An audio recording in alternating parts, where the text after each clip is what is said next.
ജന്നാത്തുൽ ഫിർദൗസിൽ തന്നെ നമുക്ക് നമ്മുടെ മാതാപിതാക്കളെ, നമ്മുടെ ഉമ്മയെ, നമ്മുടെ ഉപ്പയെ നമുക്ക് ജന്നാത്തുൽ ഫിർദൗസിൽ തന്നെ എത്തിക്കേണ്ടതുണ്ട്. അതിനുവേണ്ടി നമ്മൾ അവർക്ക് വേണ്ടി മഗ്ഫിറത്തിന് വേണ്ടി, മർഹമത്തിന് വേണ്ടി, അവരുടെ പാപങ്ങൾ അല്ലാഹു പുറത്തു കൊടുക്കാൻ വേണ്ടി, അവർക്ക് സ്വർഗത്തിൽ ഉയർന്ന ദറജ കിട്ടാൻ വേണ്ടി നമ്മൾ പ്രാർത്ഥിക്കണം. അല്ലാഹുമ്മ ഗ്ഫിർലി ഉമ്മി, അല്ലാഹുവേ എൻ്റെ ഉമ്മാക്ക് നീ പുറത്തു കൊടുക്കണേ. വർഹംഹ, എൻ്റെ ഉമ്മയോട് നീ കാരുണ്യം കാണിക്കണമേ. വതജാവസ് അൻ സയ്യിആതിഹ, അവരുടെ തിന്മകളെ നീ മായ്ച്ചു കളയുകയും അതിനെ നീ നീക്കിക്കളയുകയും ചെയ്യണമേ.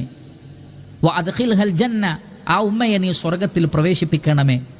വഖിഹാ മിൻ ഫിത്നത്തിൽ ഖബ്രി വമിൻ അദാബിന്നാർ, നരകത്തിലെയും ഖബറിലെയും ശിക്ഷയിൽ നിന്ന് അവരെ നീ രക്ഷപ്പെടുത്തണമേ. വർഫഅ ദറജതഹ ഫിൽ മഹ്ദിയീൻ, സന്മാർഗം സിദ്ധിച്ച ആളുകളുടെ ആ ഒരു പദവിയിൽ നീ വലിയ വർധനവ് നൽകുകയും ഉയർന്ന പദവിയിൽ സ്വർഗത്തിൽ അവരെ ആക്കുകയും ചെയ്യണമേ. ഇങ്ങനെ നമ്മൾ പ്രാർത്ഥിക്കുക.